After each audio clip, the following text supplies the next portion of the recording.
Avant d'être une station de sport d'hiver, Saint-Étienne-de-Tinée-Oron est avant tout un véritable trésor d'histoire religieuse. L'église paroissiale Saint-Étienne, classée monument historique, est un mélange de plusieurs styles accumulés au cours des siècles successifs. La façade est Renaissance, le clocher roman-lombard datant de 1492. Alors, bienvenue dans notre église paroissiale. Je suis Micheline Faure, guide local de Saint-Étienne-de-Tinée depuis 36 ans déjà. Nous sommes donc dans notre église paroissiale qui est une grande église puisque au XVIIe siècle, Saint-Étienne avait une population de plus de 4000 habitants et était la troisième circonscription derrière Nice et Sospel au point de vue population et que bien entendu il fallait une vaste église pour contenir tout notre monde. L'église de Saint-Étienne, c'est le reflet de notre histoire locale puisqu'elle a subi tout ce que Saint-Étienne a subi pendant de nombreux siècles. En 1594, nous avons subi les guerres de religion avec le capitaine Lesdiguières qui envahit Saint-Étienne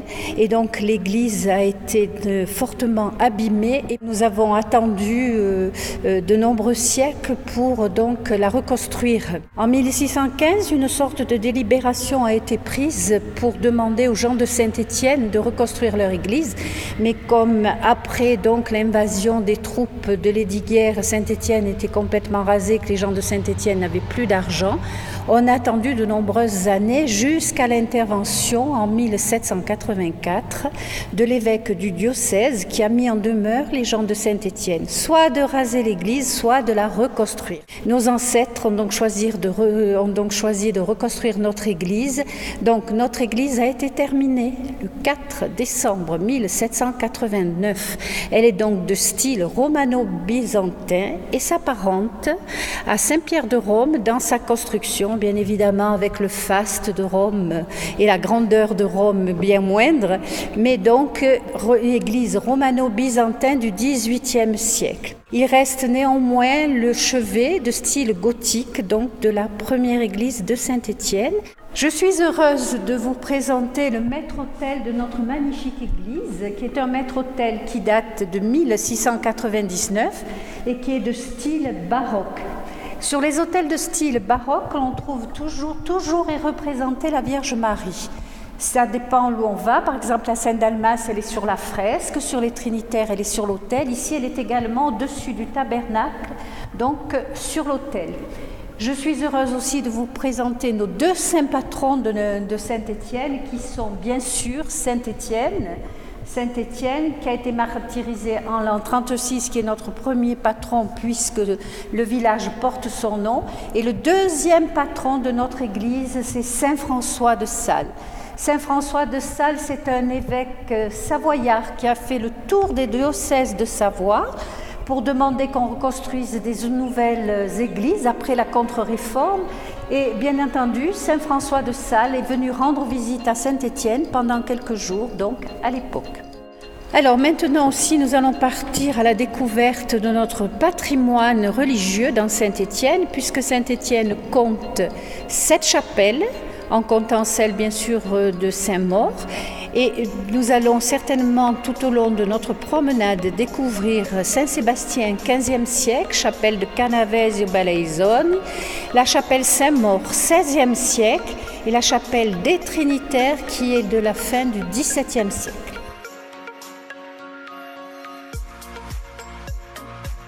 Alors, nous sommes ici devant la chapelle Saint-Maur. La chapelle Saint-Maur est une chapelle avec des fresques du XVIe siècle. C'est une chapelle votive, puisque le lundi de Pentecôte, on y fait le pèlerinage. C'est une chapelle qui raconte donc la vie d'un côté de Saint-Maur, de l'autre côté de Saint-Sébastien. C'est une chapelle aussi où on voit la Vierge, qui est la Vierge de l'humilité, en train d'allaiter son enfant, ce qui est une fresque assez rare. Et dans cette petite chapelle aussi, on voit notamment un ange avec un orgue portatif, ce qui veut dire que dès le XVIe siècle, dans la vallée de la Tinée, on faisait de la musique et on savait ce que c'était qu'un orgue.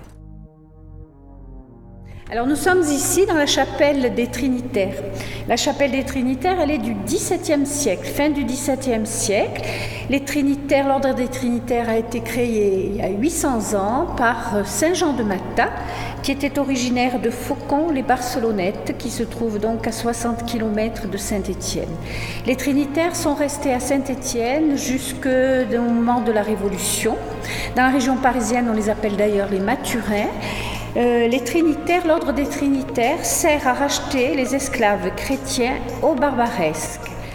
Dans cette chapelle, nous avons la magnifique fresque de la bataille de Lépante qui a eu lieu en 1571, qui a fait plus de 16 000 morts. C'est les chrétiens qui ont eu la victoire sur cette bataille de Lépante.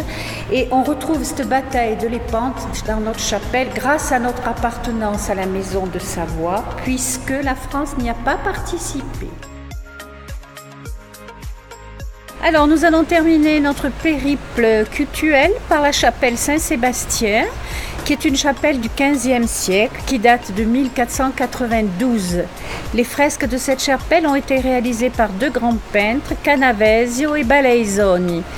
À l'extérieur, l'on voit la fameuse fresque avec la Vierge de Miséricorde et le Christ de Pitié dans son tombeau. Fresque qui avait beaucoup d'importance autrefois pour nos anciens. Ils s'arrêtaient pour prier et pour gagner des indulgences. Et à l'intérieur, nous avons donc la vie de Saint-Sébastien qui nous est racontée, une scène sur l'autre mur de sacrement et à la voûte, la création d'Adam et Ève, ce qui est quand même une fresque assez originale qu'on ne trouve pas de partout. Près de 7 siècles avant la création de la station, la chapelle Saint-Érige vit le jour, un monument historique au cœur d'Oron qui alimente encore les débats sur l'histoire de la commune. Eh bien, on est devant l'église, on l'appelle chapelle Saint-Érige, c'est même un sanctuaire, à Oron, et bon, c'est dédié à Saint-Érige qui est notre saint patron. C'est une chapelle qui date du XIIe siècle avec plusieurs périodes, et elle a été édifiée pour vénérer Saint-Érige, notre saint patron, qui avait la capacité de guérir les malades, de ressusciter les bébés qui n'avaient pas été baptisés. On est invoqué aussi pour la pluie, pour les moissons, aussi pour les animaux, pour qu'ils puissent avoir de l'herbe à paître. Et donc il y avait un pèlerinage une fois par an. La tradition continue d'ailleurs, et c'est devenu le saint patron d'Oron. À l'intérieur, il y a des fresques qui nous racontent l'histoire justement de ce Saint-Érige, aussi de Saint-Denis et aussi de Marie-Madeleine, avec plusieurs périodes, donc c'est un endroit très intéressant à visiter. Des balcons aussi très particuliers qui servaient à accueillir le pèlerin quand ils arrivaient ici et que l'église était fermée, ils pouvaient rentrer, se mettre à l'abri, comme dans toutes les églises et chapelles des hauts pays. Derrière moi, vous avez un clocher, un très beau clocher de style roman et de type lombard, avec plusieurs symboliques. La symbolique du triangle que certains d'entre vous vont reconnaître, bien entendu la Sainte Trinité, avec aussi les armoiries de Saint-Étienne de Tinée qui sont les deux croix blanches sur fond rouge. Nous dépendions du duché de Savoie jusqu'en 1860. On a gardé les armoiries de la Savoie avec une petite différence de croix à la place d'une pour se différencier de la Savoie. Ces clochers, on va les retrouver aussi à Isola, à Saint-Dalmas et donc dans pas mal d'endroits dans la vallée de la Tinée.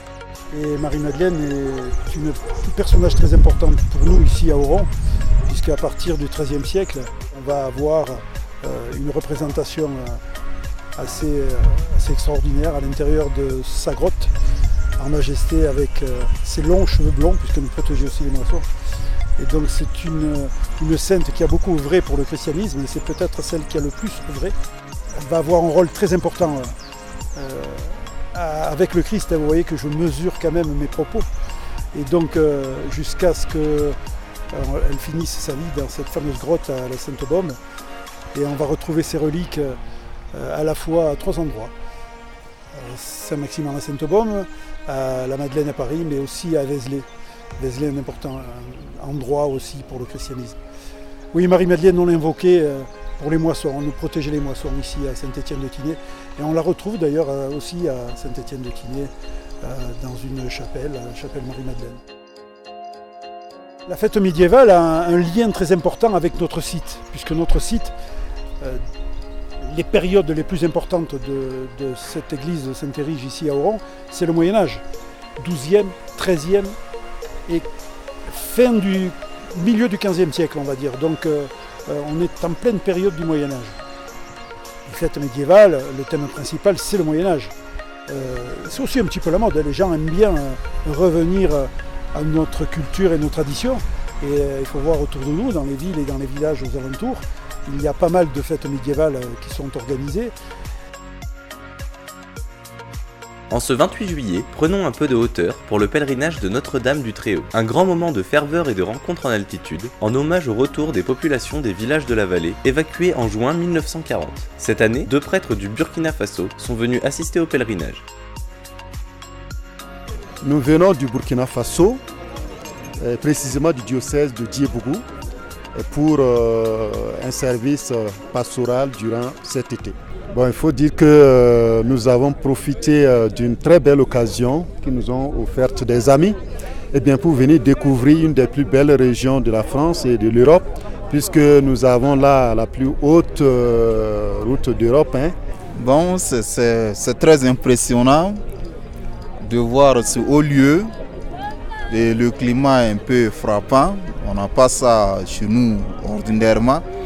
On a failli grelotter quand nous sommes arrivés. Et c'est très bien de voir tant de monde venir à la rencontre de Marie, je peux le dire, Notre-Dame du Très-Haut. Et comme on l'a dit, ça permet de s'élever. Effectivement, ce n'est pas seulement la hauteur physique, mais aussi on prend de la hauteur spirituelle quand on est là, parce que en voyant cette beauté magnifique, ça nous porte à la méditation, ça nous porte à rendre grâce à Dieu pour cette beauté, pas seulement la beauté de la nature, mais aussi pour la beauté des hommes, de tant d'hommes qui viennent se recueillir ici et qui portent en quelque sorte aussi, j'allais dire, toute la beauté du monde. Les pèlerins ont ensuite assisté à la messe. Une véritable église à ciel ouvert fut créée pour l'occasion, certainement l'église avec le plus beau panorama. Et voilà, on se retrouve là-bas avec les pénitents, blancs, noirs, avec les habitants de la vallée et même les gens importants de notre région. Donc, c'est un moment fort. Déjà, moi je trouve que si on est le plus haut, la connexion avec bon Dieu elle est vraiment plus forte. On n'a même pas besoin de fibre optique, ça marche tout seul. Mais voilà, on est là-bas pour demander tant de grâces qu'on a besoin. Des grâces, c'est-à-dire les bénédictions, comme je vous ai dit, la sécurité, et aussi manifester que cette route, ce lieu, on veut les confier à Sainte Vierge pour qu'il soit avec nous.